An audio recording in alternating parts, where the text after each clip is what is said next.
नमस्कार दोस्तों। ITI second year के लिए जो सीबीटी सीरीज चला रहे हैं हम सीबीटी एग्जाम के लिए, तो उसमें आज का वीडियो नंबर 8 है। तो इस 8 वीडियो नंबर में अगला क्वेश्चन हमारे सामने प्रस्तुत है। देखिए जो क्या कह रहा है आज का पहला क्वेश्चन।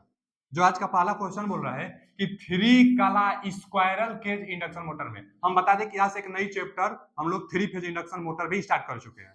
तो थ्री फेज इंडक्शन मोटर का यह पहला क्वेश्चन है कि थ्री कला स्क्वायरल केज मोटर की स्लिप गति की गणना कीजिए। देखिए जो स्लिप स्पीड होता है ना उसको एस एन एस कहते हैं।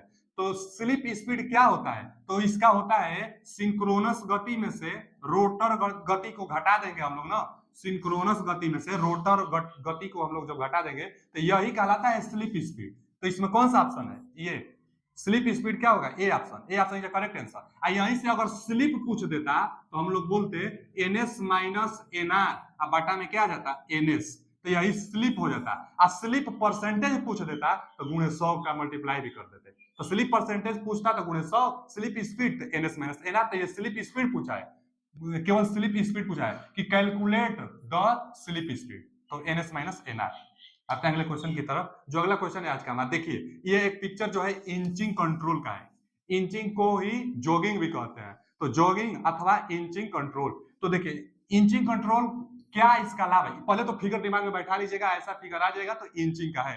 अब इंचिंग में क्या होता है ना कि अगर आप मान लीजिए लेथ मशीन पर चाहे कहीं भी ऐसा काम कर रहे हैं कि जहां पर कुछ समय के लिए, सेकेंडों टाइम के लिए आपको किसी काम की जरूरत है, तो इंचिंग का काम यह मतलब होता है कि जितना टाइम आप करना चाहते हैं काम, उतना ही टाइम डिवाइस ये ओपन रहेगी। आप बटन होता है जो जिसको कांटेक्ट पॉइंट बोलते हैं, कांटेक्ट पॉइंट जितना टाइम तक आप दबाए रहेंगे उतना टाइम तक काम करती रहेगी मशीन। और जैसे कांटेक्ट पॉइंट को आप हटा देंगे, जैसे प्रेस किए रहेंगे बटन को, जैसे कांटेक्ट पॉइंट हटा देंगे ना, मशीन बंद हो जाएगी। तो 1 second, 2 second, 5 second, 10 second, 30 second, जैसे जितना टाइम के लिए आपको काम करना है उतना टाइम तक के लिए इसको दबाए रहेंगे तो ये काम करती रहेगी, बाकी ये अपने आप ही बंद हो जाएगी। तो इंचिंग का ये तो लाइन डायग्राम है। तो लाइन डायग्राम किसका है? इंचिंग कंट्रोल का। क्या होता है इंचिंग कंट्रोल? तो इंचिंग कंट्रोल होता है कि जित कम टाइम के लिए काम करना है तो दबाए रखेंगे जब तक, तब तक काम करेगी, जब हटाएंगे तो काम करना बंद कर देगी। अगला क्वेश्चन जो हमारा है कि एसी मोटर के स्टेटर में कुल विद्युत डिग्री की गणना करने। देखिए जो इलेक्ट्रिकल डिग्री होता है ना, electrical degree theta E, electrical degree कहते हैं हम लोग इसको। तो थीटा ई बराबर क्या होता है? 180 गुणे पोलों की संख्या, 180 गुणे number of pole, number of pole, POL। तो 180 गुणे नंबर ऑफ पोल कहते हैं। तो आते हैं इसमें देख लेते हैं। देखिए यही तो लग गया डी ऑप्शन। डी ऑप्शन दिखाई दे दिया ना कि टोटल इलेक्ट्रिकल डिग्री बराबर 180 गुणे नंबर ऑफ पोल्स। तो D option is a correct answer. Electrical degree 180 गुणे नंबर ऑफ पोल्स होता है। अगला क्वेश्चन अब देखिए इसमें दिखाई दे दिया है कि आपको ट्रांसफार्मर, ये कंट्रोल मेथड। देखिए स्टार्टर क्या दिया है कि एसी मोटर का स्टार्टर का नाम क्या है? तो ट्रांसफार्मर दिखाई दिया, ट्रांसफार्मर यहाँ दिखाई दिया यानी auto transformer, B option. Transformer दिखाई दे रहा है ना यहाँ पे। तो इस ट्रांसफार्मर ऑटो ट्रांसफार्मर मेथड है जो थ्री फेज इंडक्शन मोटर को कंट्रोल करने के लिए ऑटो ट्रांसफार्मर एक मेथड है, तो इसका प्रयोग करते हैं हम लोग ऑटो ट्रांसफार्मर विधि। मोटर को कंट्रोल करने के स्टार्ट करने के लिए, मोटर को स्टार्ट करने के लिए ऑटो ट्रांसफार्मर स्टार्टअप। अगला है कि AC three phase induction motor तुल्यकालिक गति को कहते हैं सिंक्रोनस स्पीड। सिंक्रोनस स्पीड ज्ञात करने का सूत्र क्या है? तो देखिए जो सिंक्रोनस स्पीड ज्ञात करने का फॉर्मूला होता है एनएस। एनएस को क्या कहते हैं? Synchronous speed.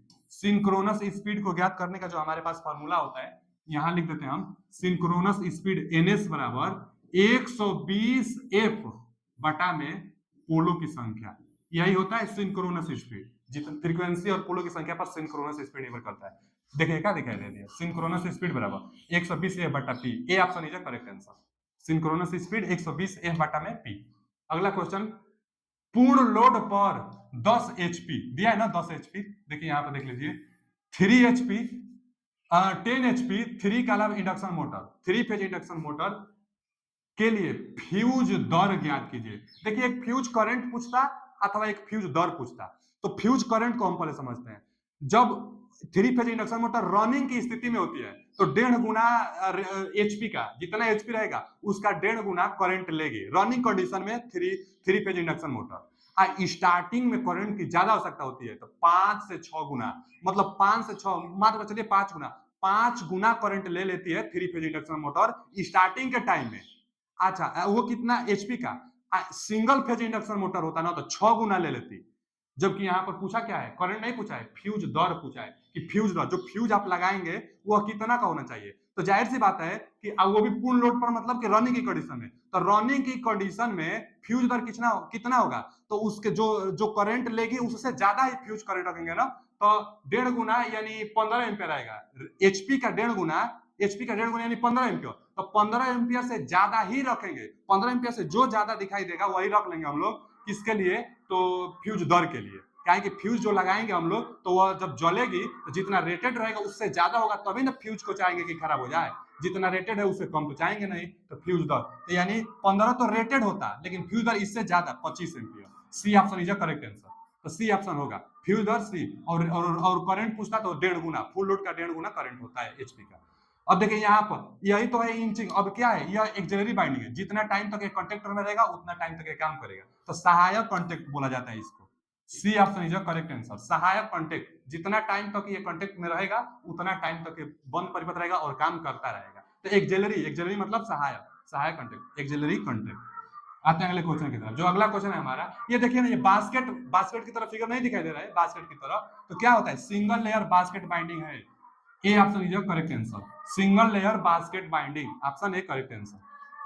आते हैं अगले क्वेश्चन की तरफ। जो अगला क्वेश्चन है हमारा कि एसी 3 फेज इंडक्शन मोटर की प्रतिशत स्लिप, हम अभी पहले बताए थे, परसेंटेज स्लिप क्या बताए थे, परसेंटेज स्लिप का फॉर्मूला हम बताए थे आपको कि एनएस माइनस एनआर बटा में एनएस गुणे 100, यही ना बताए थे, स्लिप स्पीड और एनएस से भाग दे देंगे 100 से गुणा तो स्लिप परसेंट, तो एनएस माइनस एनआर बटा में एनएस गुणे 100, A option is correct answer, correct answer A option है, परसेंटेज स्लिप जो होता है उसका। देखिए इंचिंग का फिर आ गया, तो वही तो इंचिंग, दिमाग में एकदम बैठा लीजिए, इंचिंग, इंचिंग क्या होता है, जितना टाइम तक आप प्रेस किए रहेंगे उतना टाइम तक यह डिवाइस काम करेगी, फिर अपने आप बंद हो जाएगी। तो इंचिंग कम टाइम के काम करने के लिए यह इंचिंग अथवा जोकिंग का प्रयोग किया जाता है, तो B option is correct answer. जो अगला क्वेश्चन है हमारा कि 3 कॉलम मोटर के बाइंडिंग के बीच में काला विस्थापन, तो जो 3 फेज हम लोग बाइंडिंग करते हैं ना, 3 फेज बाइंडिंग, तो 3 फेज बाइंडिंग में आप देख लेंगे कि प्लेसमेंट डिस्प्लेसमेंट कितना होता है, तो 120 डिग्री का, तीनों आपस में होता है, यानी B option, B option correct answer है, 120 डिग्री का डिस्प्लेसमेंट होता है। आते हैं अगले क्वेश्चन की तरफ। देखिए ये देखिए, जो 3 फेज इंडक्शन मोटर होता है तो दो प्रकार का होता है, स्क्वायरल केज और एक स्लिप रिंग। स्लिप रिंग में क्या होता है कि 3 तो स्लिप रिंग लगाई गई होती है, ये स्टार्टिंग टार्क हाई करने के लिए अलग से इसी में रेजिस्टेंस ऐड कर दिया जाता है, तो यही तो है 3 तो स्लिप रिंग, तो स्लिप रिंग है, हार्ड रन कापर का बना होता है, स्लिप रिंग इसका विकल्प हो जाएगा, D option is correct answer, D option इसका सही आंसर होगा। अगला क्वेश्चन, ये देखिए क्या हुआ है कि जो बाइंडिंग है ना इसमें एकदम फुल बाइंडिंग की गई है, कंप्लीट बाइंडिंग, फुल बाइंडिंग, तो कहा दे देखिए whole coil binding, B option, B option is correct answer, क्योंकि जो भी बाइंडिंग की गई है वो एकदम फुल बाइंडिंग की गई है, जितना है उतना प्रदम की गई है, तो फुल बाइंडिंग, दिमाग में एकदम बैठा लीजिए, फुल बाइंडिंग है या पिक्चर है, फुल बाइंडिंग। अगले क्वेश्चन की तरफ आते हैं। जो अगला क्वेश्चन है हमारा, देखिए ये डायमंड बाइंडिंग, डायमंड दम डायमंड की तरह है नुकीला भाग, इसको हम लोग क्या कहते हैं, diamond mesh shaped coil binding, diamond shaped coil binding, diamond type का शेप नहीं दिखाई दे रहा है इसलिए डायमंड शेप, डायमंड जो होता है वो नुकीला भाग ऐसे ही बनाई जाती है एकदम, ये तो diamond mesh shaped binding, D option is correct answer.